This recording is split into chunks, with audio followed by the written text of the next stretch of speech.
Hello, everybody. Welcome back to Battleshock Wargaming Studio. In today's video, I am going to be going over the new Battlescroll that dropped this morning, Galatian Reinforcements.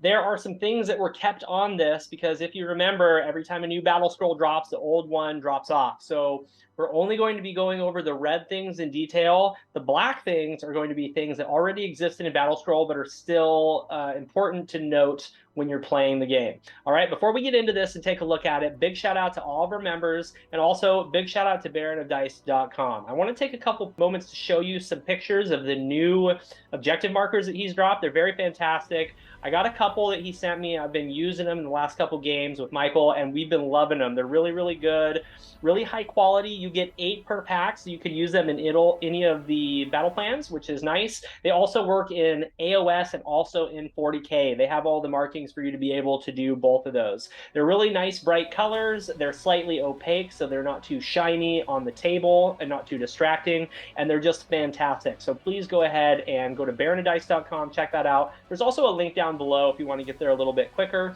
If you use Battleshock promo code, you can get yourself $250 off, and it also helps us get a couple bucks for the channel. So please think about checking that out, and I appreciate it very, very much. All right, that's enough rambling on. Let's go ahead and get into this. So this is Battlescroll Galatian Reinforcements, and the first thing that we see is the Endless Spell. They want you to know that it's nerfed. Okay, so let's look at why. Subtract 1 from save rolls for attacks that target this unit wholly within 6 inches of this Endless Spell. In addition, roll a dice for each unit within an inch instead of 3 inches, okay? After it is moved. On a 1, that unit is touched by the purple sun's rays. If it has a wounds characteristic of 9 or less, 1 model in the unit is slain.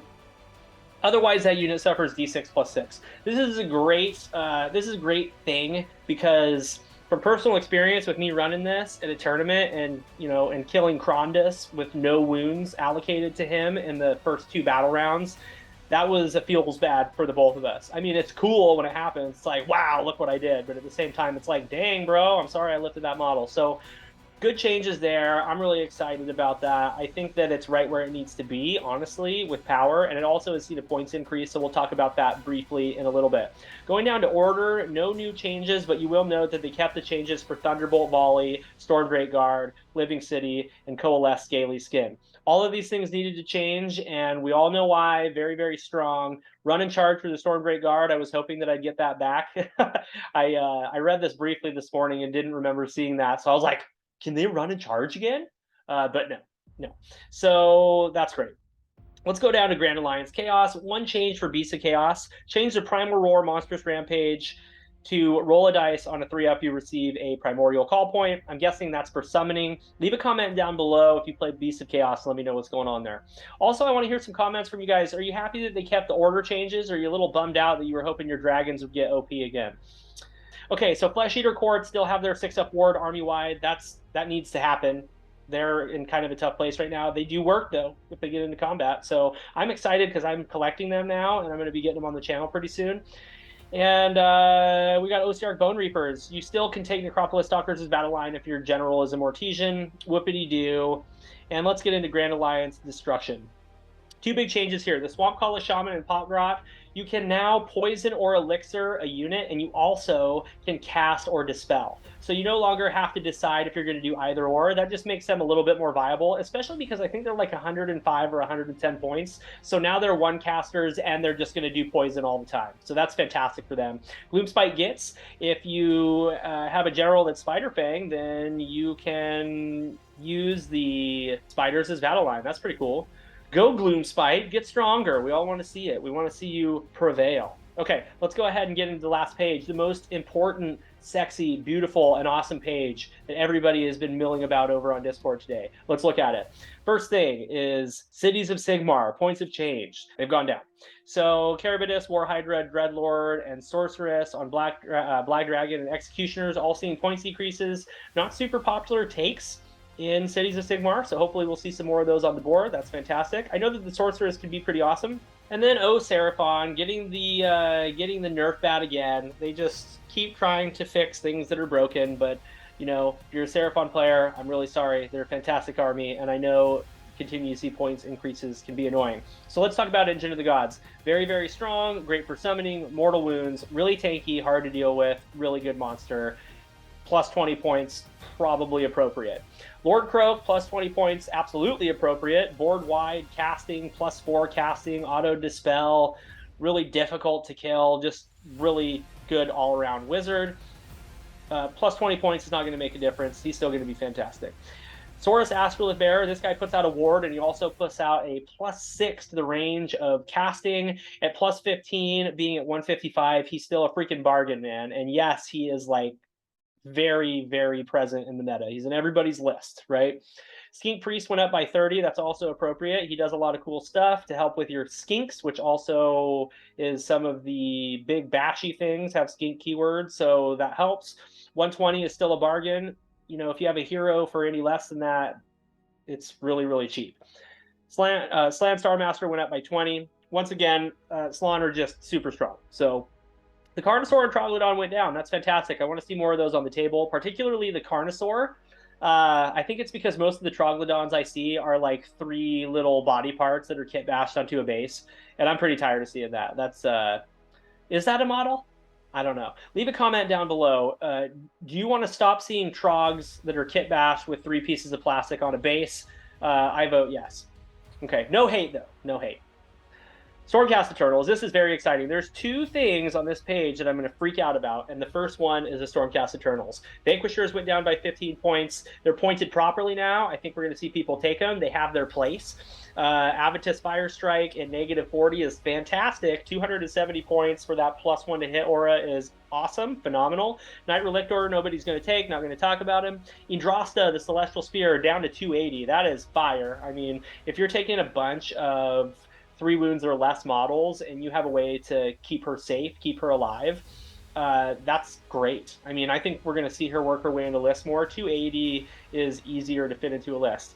Now the big one, Karazai and Krondis. This just goes to show that if you complain enough, GW will change things. So we're down 50 points a pop to 550. I've already dreamed up a list that's these 2 bad boys, a Star Drake, and 3 MSU battle line units. Just go around bashing with dragons that are -1 to wound, and Krondis is +4 to cast.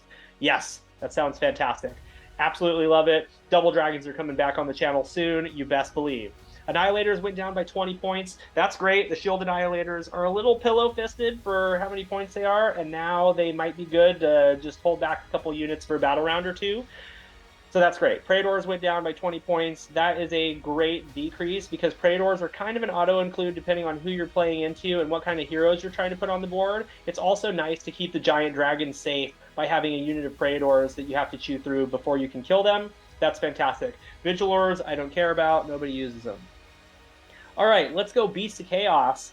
Plus 15 and plus 20 points to 2 units that I know nothing about. Leave a comment down below, Beasts of Chaos players. What's going on with Beasts? Is that good, bad? Does it matter at all? I don't know. I don't think so.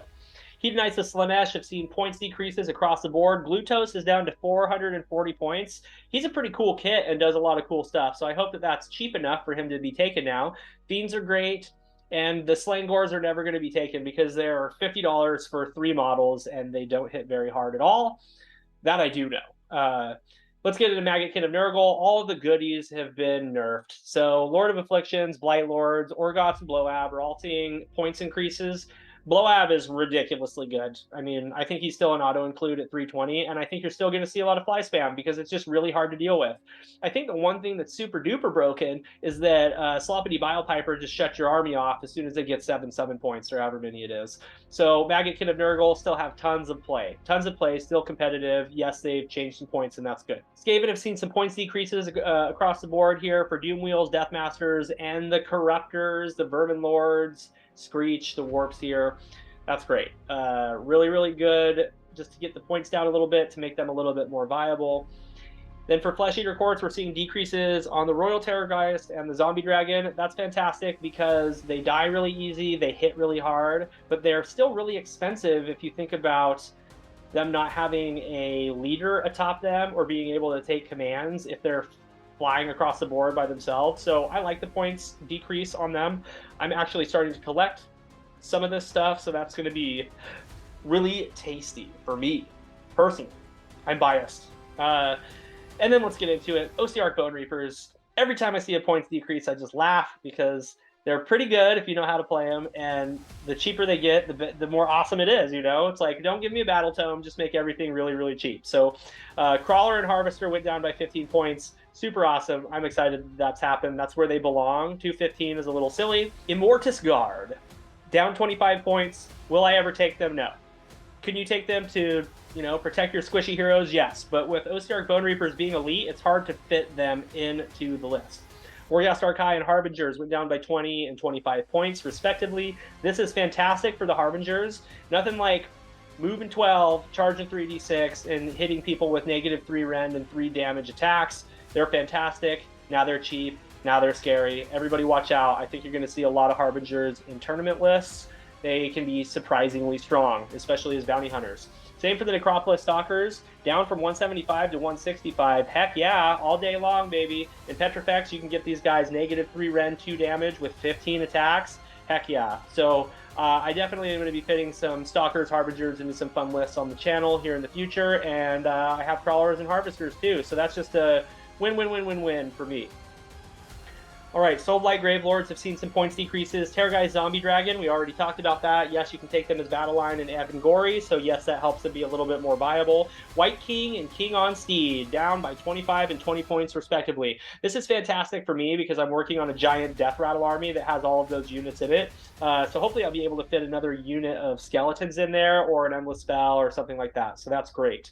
The Bloodseeker Palanquin and Neferata have both seen 20 points decreases. Neferata is great at 345. I think she's pointed appropriately, maybe even a little bit too good. So that's fantastic. If you didn't know, she has a spell that makes your save non-rendable to negative modifiers, but you can still stack positive modifiers. So you can give somebody Mystic Shield, Finest Hour, and that, and they're on a 0 save before rend, which is crazy. All right, Gloomspite Git saw a bunch of points decreases across the board. Let's see if it makes a difference. Not huge on Gloomspite Git, so I don't know all their rules. I do know that getting Scraggy down is good. Getting the Trog boss down is good if you're taking a Trog list. Spider Riders, Squig Herd, everything is just pointed a little high because their battle tome is so old. Stabas and Shootas going down is really nice, just so you can get more of those stinky little grots on the table that are so hard to deal with. Orruk Warclans, mixed bag here. Beastskewer Killbow, Gut Rippa's Kill Boss on Great Nashtooth, Gobsprak, Kill a Boss on the Corpse Rippabolcha, Snatch a Boss, and Swamp Boss Scumdrek all saw points decreases, which is fantastic for the army. Let's see Cruel Boys get to shine like Stormcast did. They got kind of snubbed by the gods when the Dominion box dropped, and I want to see them just wreck it for a while. One thing I will note is the Snatch a Boss and Swamp Boss Scumdrek went down by 25 and 30 points respectively, and those are really good units, especially the non-named one that you can give fast in and just have the best time ever. He buffs your whole army. He was already an auto include, now he's cheaper so you can fit more crap in your list. That's great. So we saw points increases for Bone Splitters for a specific thorn in everybody's side, which is Stabba and Pig Spam, and also the dirty, nasty little stare down that the Wurgog Prophet does. I mean, I'm impartial to those points increases. I feel sorry for Bone Splitters people because, that's kind of a niche list, and it's had its time to shine, and I feel like they're kind of taking that away a little earlier than they ought to. But we're looking for balance in the game here, guys, so obviously, if we're thinking of it in that aspect, that is a good thing. All right, final thing we're going to talk about is the Krondspine Incarnate of Gur and the Endless Spells. Krondspine went up by 80 points. Is it enough? I don't know. Is it really, really strong and good? Yes. It's one of those things where you read the War Scroll and you're like, why would I not take this? Like, why would I not take this in a list that I have that's trash? I can buy a $60 model and it's 500 points. So you have 25% of your army rolled into a 60-point model that is ridiculously freaking busted strong. So yeah, 480, that's good. That's a good change. I think that's going to pull it out of some people's lists.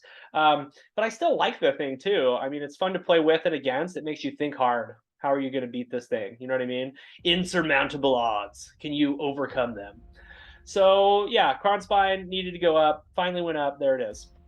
And then we got 4 endless spells that saw points increases. Chronomatic Cogs, yeah, reroll charges, reroll casts, super strong. It's up at 70 points now where it belongs. The Soul Seeker took a 20 points increase. At 50 points, that's still a bargain if you're just going to try to yeet something across the board or get a caster into position. Purple Sun went up by 20 points. I already touched on why it's going up because it was ridiculously good. I went to a tournament in Boise, the Boise Cup, and there was about 16 Purple Suns there, maybe more. It was really good and too strong, and we all had our fun with it. We had our fun in the sun. You know what I'm saying? You know what I'm saying? All right, and then the last thing is the Umbral Spell Portal. It went up 80 points. This thing just makes it to where you can cast something 18 inches farther away through a little mirror, and it's very, very strong if you have mortal woundy spells. And sure, 80 points. I'm still going to take it if I can fit it in the list. All right, everybody, so that is the end of the little video for Battlescroll Galatian Reinforcements. Please do comment down below. Let me know what you think. Let me know some nasty little plans that you have with some of the points decreases, and let me know how you're going to change your list if you maybe got the nerf bat this time around. I'm really excited with the way things are going with the current meta, and I think the Age of Sigmar is in a fantastic place. Yes, sometimes it hurts if you take a nerf, but it's always nice when something you haven't played with for a while gets its buff. So that's it for this video. I hope to see all of you guys in the next couple battle reports. We have a lot of fun stuff on the way, and if you're not a member of the channel, please go to our front page at our channel. Hit the join button, check out the perks. It's a great way to help support our channel, and it helps us make a couple extra bucks, man. You know what I mean? Because we put a lot of love into this. We appreciate every single one of you either way. All right, that's it for today. We'll see you in the next video.